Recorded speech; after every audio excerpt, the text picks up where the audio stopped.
Disclaimer: the views expressed on this episode of Perspective Platoon with Prateek are solely the opinions of the host and the guest. The content of the conversation is not reflective of the institutions or establishments mentioned therein.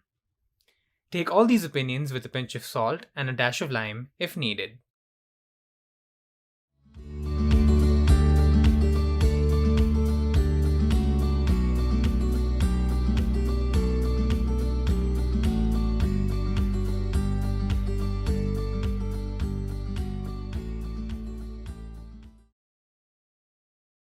Hey Daria, how's it going?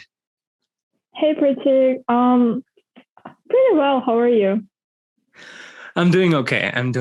And first of all, I'm grateful for you being open to having this conversation. So thank you so much for coming on. Before we get started, if you could let everybody know who you are, what you do, what your current situation is, and so on and so forth, whatever you're comfortable sharing. Sure. Well, first of all, thank you for inviting me. I hope this conversation that we will have will help other people to kind of gain a better understanding of the situation that is going right now. And I hope from my side, I will bring more awareness to international people and to everyone that is interested, even though I think everyone should be interested. But a little bit about me. I'm a Ukrainian. I've lived in Ukraine for a very long time. Then for a couple of years, I came to the United States and studied there, and that's how we met. And then I came back. I came back in Ukraine in the end of September 2021, and I started working for a Ukrainian company. I'm still working there as a project manager. And then on December 24th, the life changed, and it's kind of one of those things when it's before and after.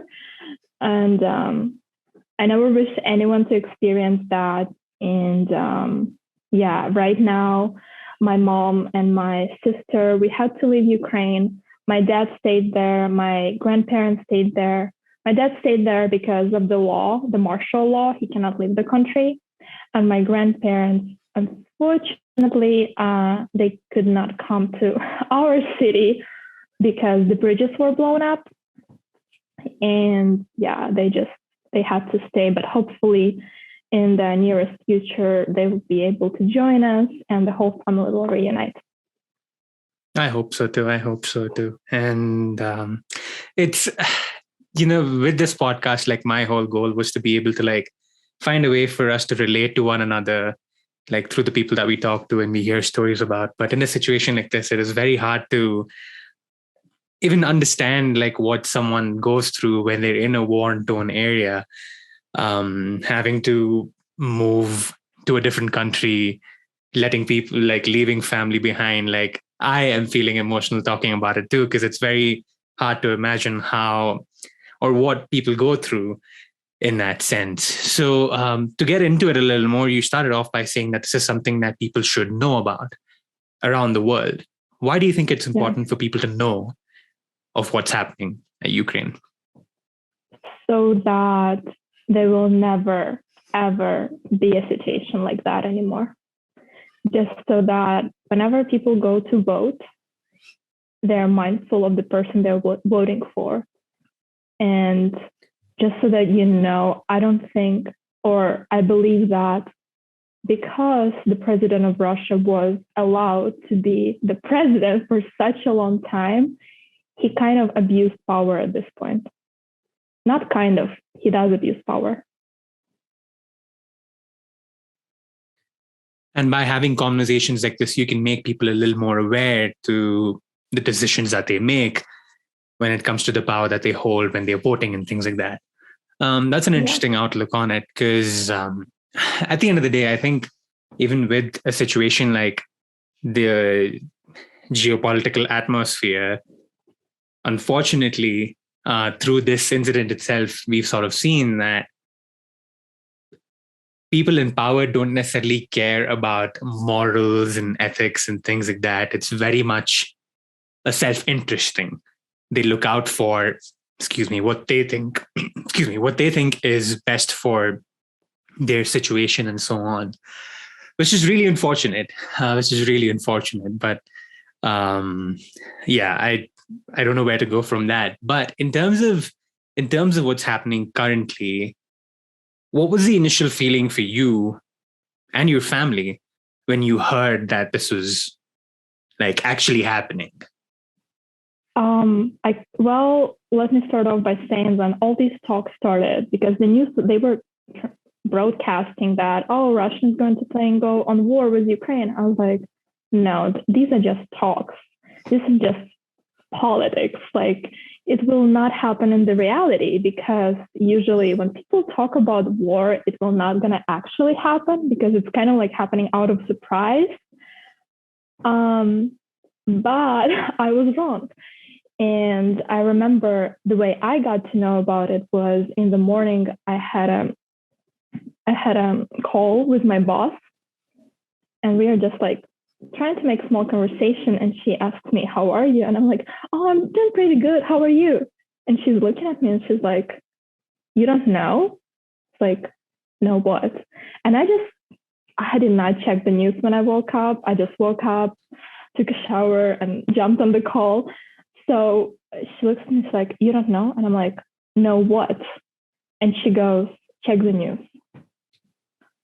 I open my phone, I type in Ukraine, and this is the first thing that pops up. And I'm in shock. Obviously, you don't know what to think. And the first thought I remember coming is like, no, I don't believe it. It can't be. It's 2022. There's no way there will be war in Europe again. No way. And I was in such a shock. And then like 30 seconds later, just tears started coming out of my eyes. And I was not afraid of me. I was just shocked that it's happening. I was not afraid for my safety or anything like that. I did not even think of that. I was just thinking that it's 2022. Why would someone do that? And we can get into that later for the reasons why I think that. But yeah, that's how I got to know. And on that same day, basically, I had to go to the bank and take out some money that I transferred. And all the banks, they were not giving away money. It was like the whole panic in the city. I'm calling my mom, I calling my grandparents, how they were doing. And I did not hear the bombs in the morning, just because I'm a very heavy sleeper. And they're like, yeah, that happened.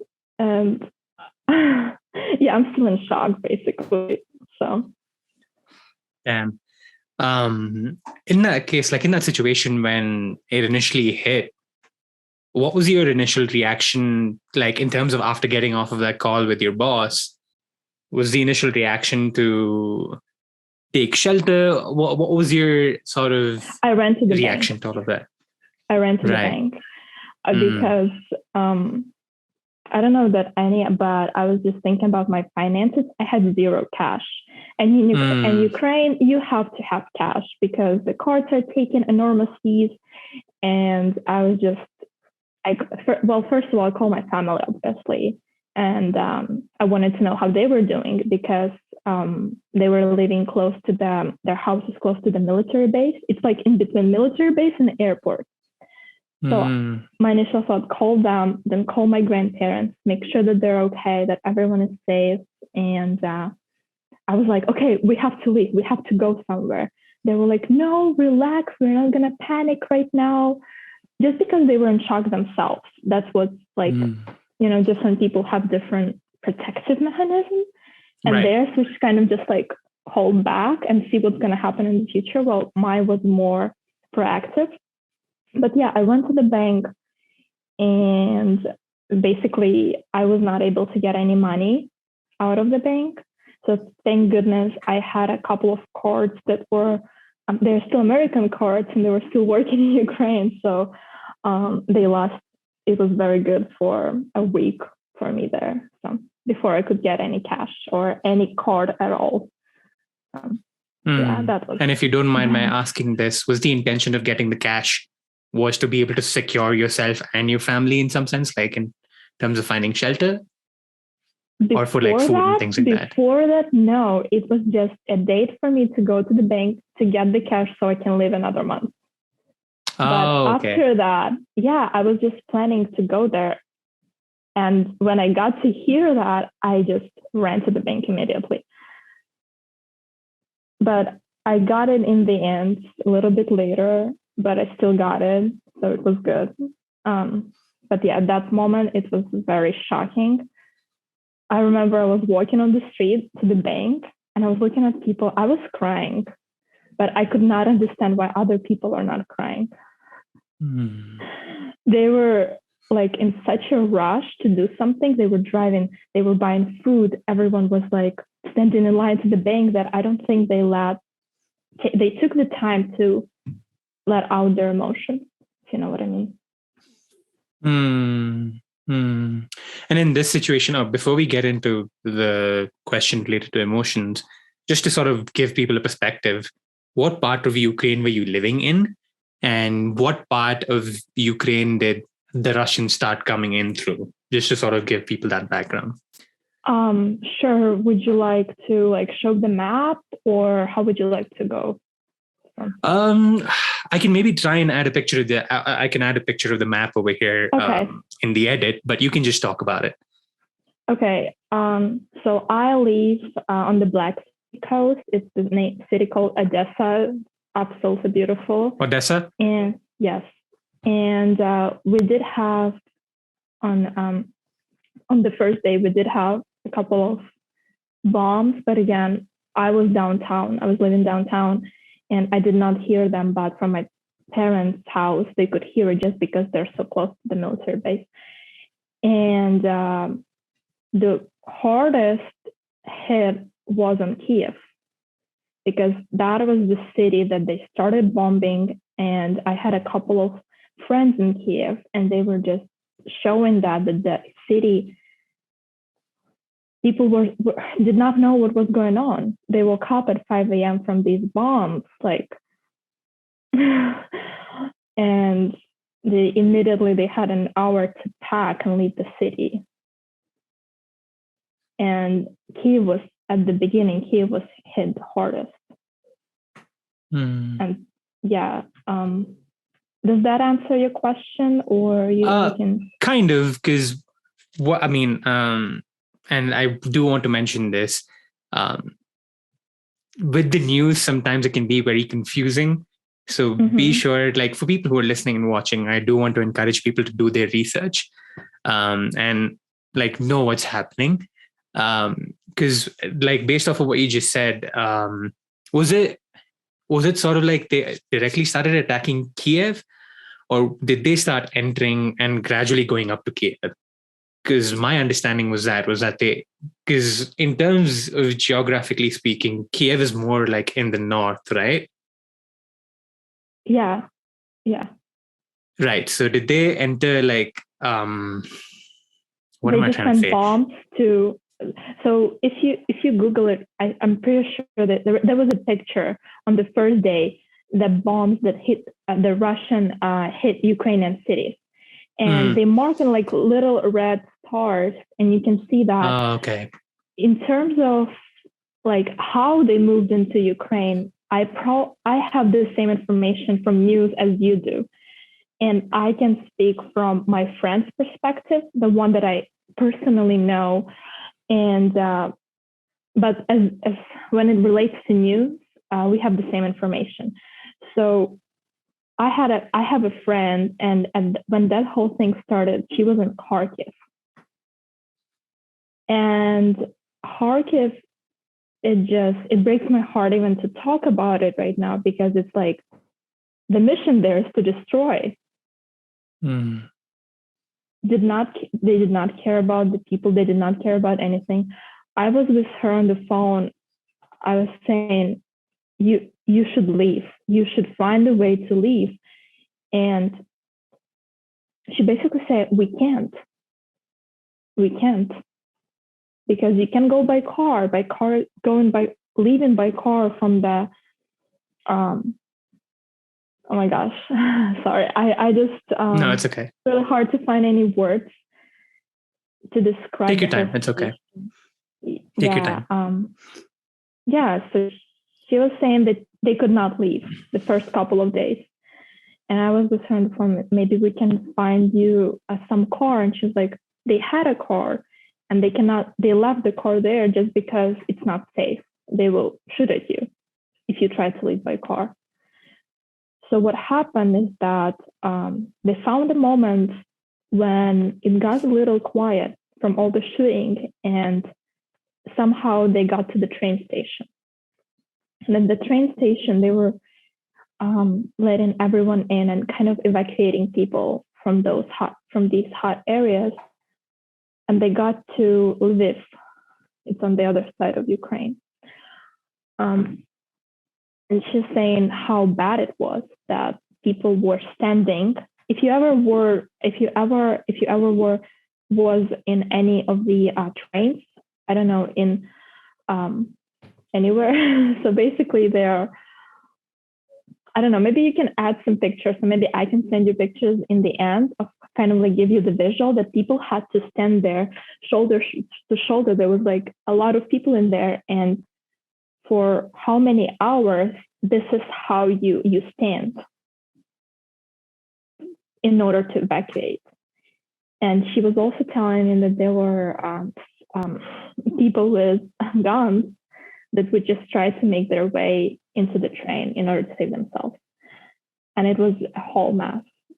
And yeah, I feel very bad for the people that they were just living their normal lives. They were going to universities, like they were going to their jobs, and then all of a sudden their life changed forever. Yeah, it's hard to imagine. You wake up one day and then the next thing you hear is things flying in the air and making sounds that you would hope you wouldn't get to hear while you're living in that place. Yeah, I can't imagine that happening, and it's really hard. It's really hard to have to be in that situation, and it's I guess it's challenging for people to sort of process their emotions. Which, going back to what you said earlier, you felt the need to let go of your emotions, and you were crying on your way to the bank. But when you saw people around you, they just seemed to be trying to figure things out. So from that perspective, do you feel like the people around you, or well, let's put it this way: how do you think people around you are processing their emotions as things are, and why are they doing it that way, from your opinion? I feel like a lot of people just shut down. A lot of people, the survival mode is on, and no one just really takes the time to process the whole situation, accept and adapt, just because you're never prepared for it. Like, how can you prepare for something like that? And yeah, the easiest way, I think, for a lot of us right now, even for me, is kind of like to shut down. And unfortunately, this wound that the nation got, it will last with us for a long time. So yeah. And that's maybe the shutdown of emotions and trying not to think about it is just a way to survive at this point for a lot of Ukrainians, a lot. Because if they do let their emotions out, then they have to deal with that too. But they have to think about their survival. Right. Because at the end of the day, your survival is paramount, right? You want to make sure that you are safe. And yeah, and I guess your family too. And your family right. too. Because even though my mom and my sister, we are safe right now, my dad is still there. My grandparents are still there. And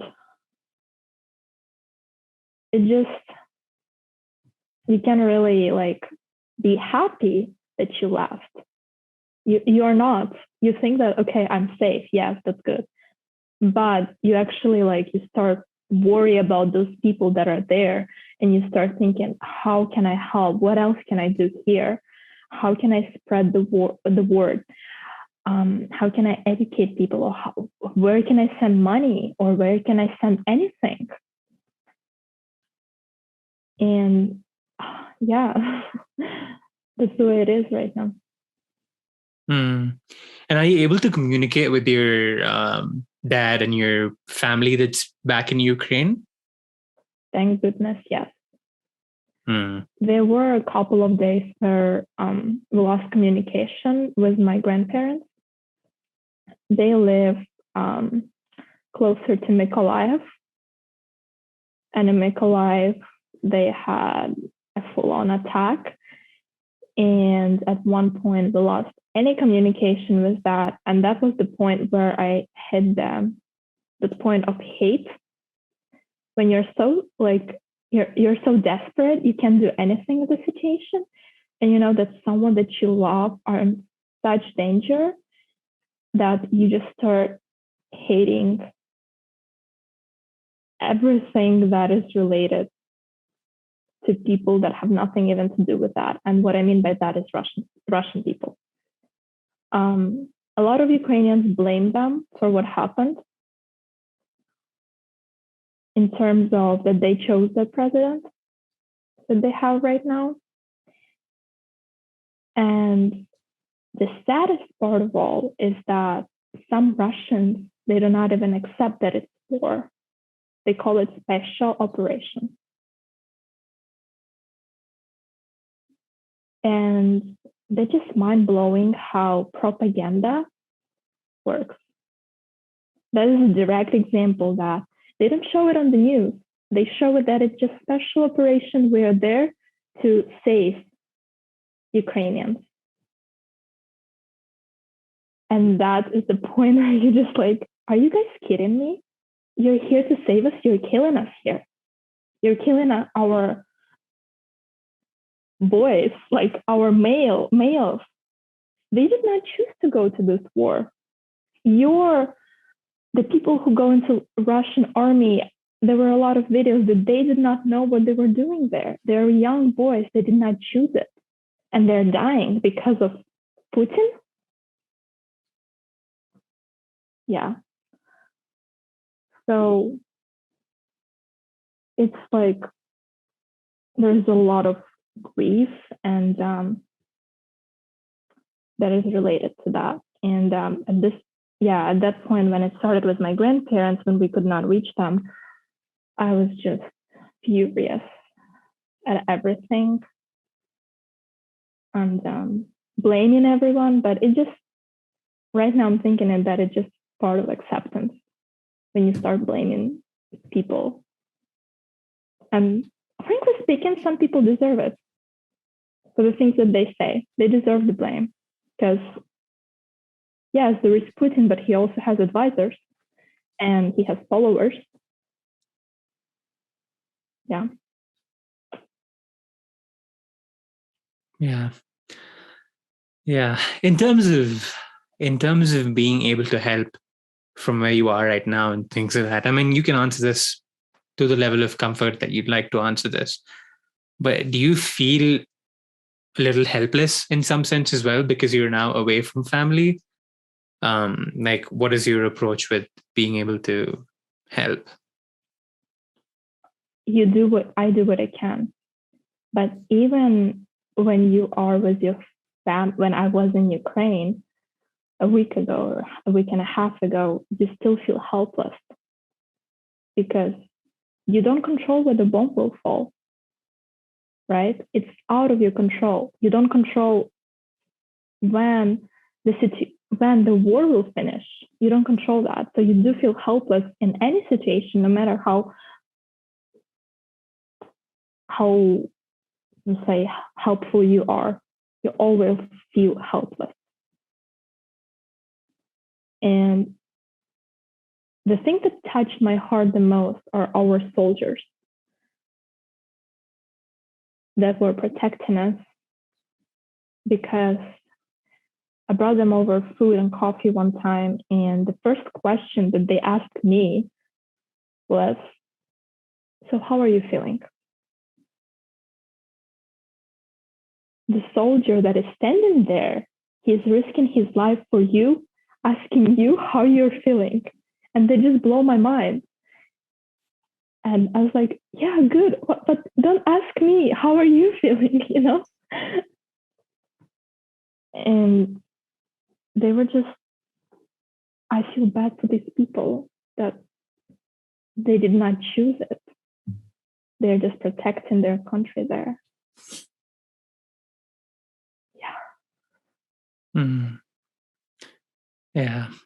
For you, in terms of being able to now move to Holland, how are you all able to leave? Did you all have to go by car?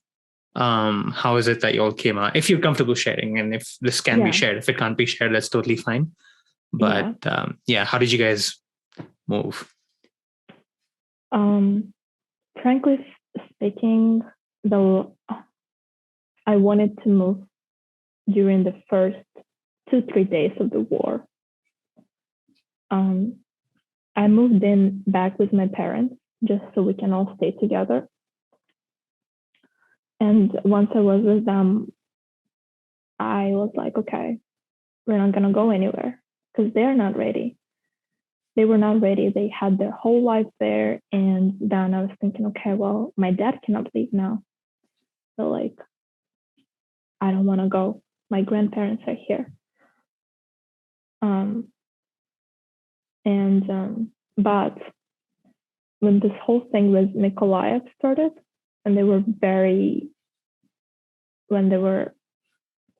Russian people were very aggressive here, or not Russian people, Russian military. And when they blow up the bridges, and when they started fighting in my grandparents' little city, that's when my dad got concerned for my mom, my sister, and my safety. And he was very pushy towards leave. And then actually my mom, she has her music teacher back from when she was a little girl. She was living in Mykolaiv, and that music teacher like called my mom and said, "I'm ready to go. Can you help me get to the border?" So they were going from Mykolaiv to Odessa, and from Odessa to the border. And my mom was like, okay, because they had a car in Ukraine, right? Like, okay, I will get you there. And that's when they started talking with my dad, and that we should go too. They did not include me in those conversations. They did not include my sister in those conversations. Just good to kind of keep it on the, I don't know, keep us out of that worry, which I don't know. I probably, if they did include me, I would stay. But yeah, one morning they just said, get your things ready, we're leaving. And that lady with her grandson, they got a taxi. Somehow they found taxi from Mykolaiv to Odessa. My mom picked them up somewhere on the suburbs, and next morning we left for Romanian border. When we got to that Romanian border, it took us around 26 hours to cross it. There was a big line. We spent the night at the car, and it was just. And the thing is, you cannot turn on any lights. All the lights, like during the wartime, they said that do not turn on any lights. So like at night, there were 5 of us, my mom, my sister, me, that lady, and her grandson. There was 5 of us in the car at night, and it was scary. We're in the middle of nowhere. We're on the border. But I feel like that hard time also united us as a nation. We were helping each other. Obviously, there were some people who would try to skip the line, but we were very, like Ukrainians, were very Patient? Not patient. We were like one team. Mm-hmm. Yeah. It's kind of like unites the nation. And that I remember it was like 2 or 3 a.m. where I could not sleep. So I just get out of the car. And there were people that were sleeping in the car. And then, you know how the car line moves, right? And they were like big distances between the cars. And so that no one would pass you, right? I remember like knocking on the windows, like, hey, wake up, let's move, let's slowly move. But yeah, it took us a long time. I was ready to go back. It's like, let me just go back. Let's not stand here anymore. Like it was hard. But we crossed it, and then in Romania, people were so welcoming, and then somehow we found an apartment to stay. We stayed there for 2 or 3 nights, and then we were talking to other people. Where can we go after it? Because like going there, we did not know what will happen, right? And yeah, somehow they found another family that wanted to help Ukrainian people, and they were in Holland, and they were like, "We're buying you tickets, just come." So they bought us airplane tickets, and we came here. They were super nice, and everyone is so supportive. I have a little Ukrainian flag here that they gave to us that kind of like support our spirits and support us in this situation. So through people, that's how we got in Holland. Only because everyone is trying to help. And that's really appreciative. Right. My next question was going to be about that in terms of the support that you've gotten. But before we get into that, you mentioned that you'd like to talk about why Putin and Russia are doing what they're doing. So from your perspective, if you'd like shed some light on that, why are they doing what they're doing? And just to add context to that, there is more added context. To my knowledge, it was the two parts on the western side, right? Donetsk and Luhansk, right? That those were the two parts that were wanting to separate from Ukraine, if I'm not mistaken. And he wanted to have those accepted. If you want to add more context to that. The question is, did they really wanted it? Did they really wanted it? Of course, they're showing on Russian networks that people were so happy and so welcoming, and they wanted to like become part of Russia, which from my side is very questionable, because they were in war for a very long time, and a lot of people left from Donetsk and Luhansk. A lot of people left. A lot of Ukrainian people left. And how they did it, it's just like, I don't think it was lawful what they did. Yeah. The motivation of Russian Federation, I can only speak from my personal opinion, right? I'm not a political analyst, or I'm not a Putin himself, who only he knows what he's trying to do right now. But you're just sharing your opinion, which is fine. From what I know. But from what I've seen and what I hear and the way they present it, it's like we're going back to the USSR. Because look at that. Sanctions, cutting Russia from everything, and they're prepared for it. They were preparing this for a very long time, I'm sure about it. And now airplanes are cut, like you cannot go there directly, right, from Europe or United States. And yeah, trying to get their partnering with Belarus And going into Ukraine like that, it's USSR. And it feels like they still live in the 90s, where that was normal, go into war or go fight. Because when USSR separated and all these nations, all these countries became separate, there was a big mess. There was a lot of fighting over these territories and a lot of corruption, right? And if you look at it now, this is what is going to be like, basically trying to get these territories back, which is why, like, you already have a proof that USSR did not work and people do not want to live in USSR. Why are you trying to bring it back? I don't know. That's my opinion. That is what they're trying to do, because there is no other explanation. And my concern is that it's not going to end with Ukraine. Mm. And talking to Romanians, talking to other people, that's what they're afraid of. That after Ukraine, they're going to come for someone else. And that's the concern we all should have.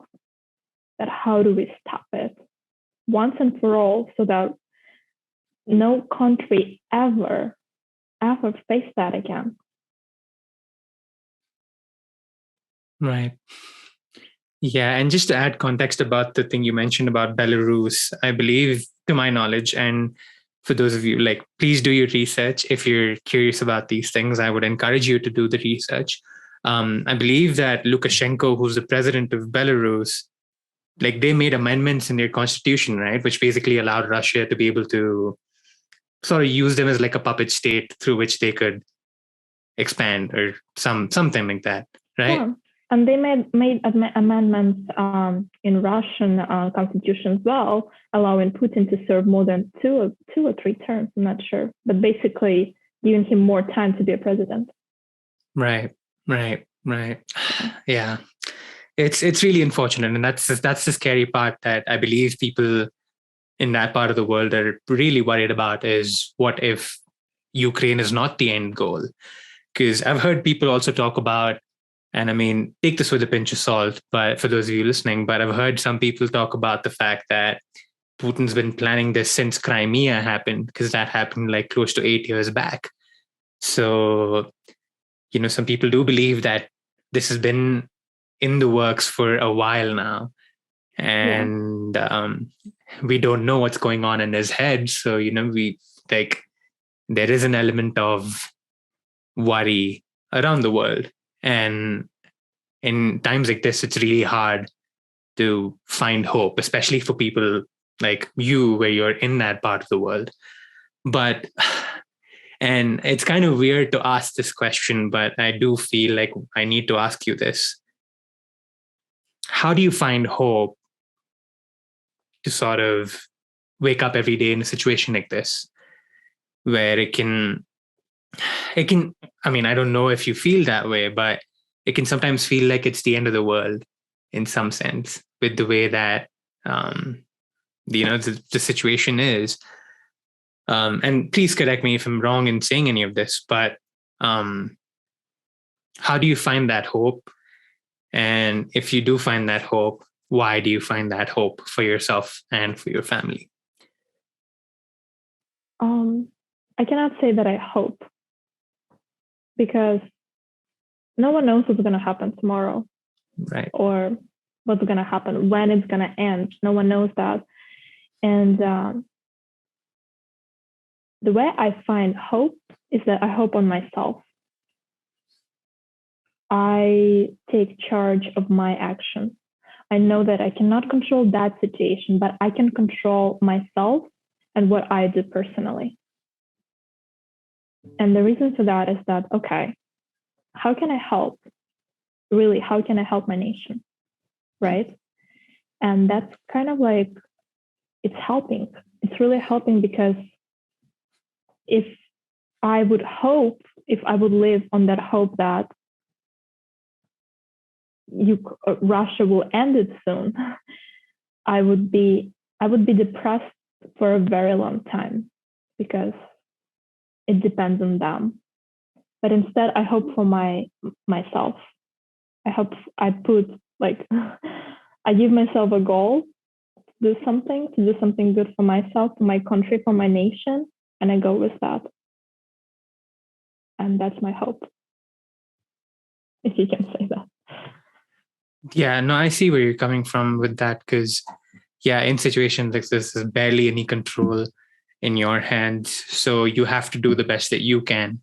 And, kudos to you. I mean, it sucks to say it this way, but I hope, I'm glad that you're able to sort of find some hope within yourself to be able to keep going. Because I can't imagine how every individual in that area is sort of dealing with this.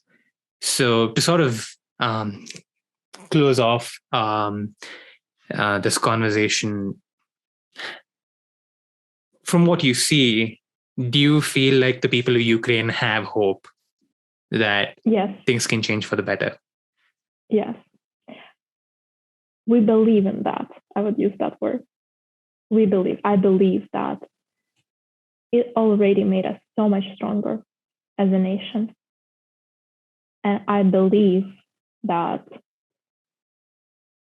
I don't know how the situation will go in the future, but I hope that it will be good for Ukraine and for my nation.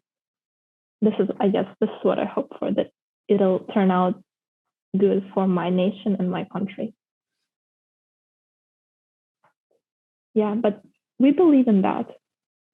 We really do. We believe that Ukraine will win. But my personal perspective on that in war, there are no winners and losers, because people die.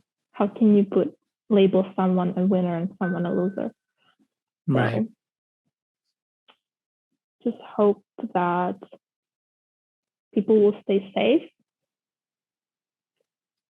and people will find something within themselves that will keep them positive.